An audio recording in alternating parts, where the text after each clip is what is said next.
BNP আবারও নৈরাজ্য করলে ডাবল শিক্ষা পাবে বলেছেন আওয়ামী লীগের সাধারণ সম্পাদক ওবায়দুল কাদের।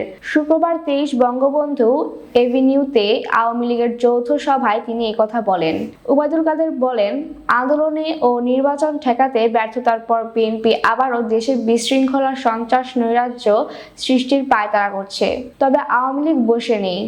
যে আন্দোলনের রিমোট কন্ট্রোল দেশে নেই, সেই আন্দোলন সফল হবে না বলে মন্তব্য তার। তিনি বলেন, ভোট বর্জনকে বৃদ্ধাঙ্গুলি দেখিয়ে বিএনপির 70 থেকে 80 জনের বেশি নির্বাচন করেছে, 2-1 জন নির্বাচিত হয়েছে। বিএনপি একটি অবাস্তব কর্মসূচির দলে পরিণত হয়েছে।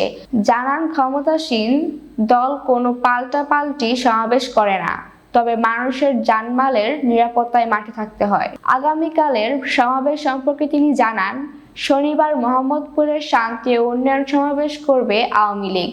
বলেন, ভারত পরীক্ষিত বন্ধু, তবে ভারতের দয়ায় আওয়ামী লীগ ক্ষমতায় থাকে না। ভারত টিকিয়ে রেখেছে এমন কথা বলে দেশকে ছোট করা বিএনপি নেতাদের পক্ষেই সম্ভব বলেও মন্তব্য করেন ওবায়দুল কাদের। জারা খান, ITV বাংলা নিউজ ডেস্ক।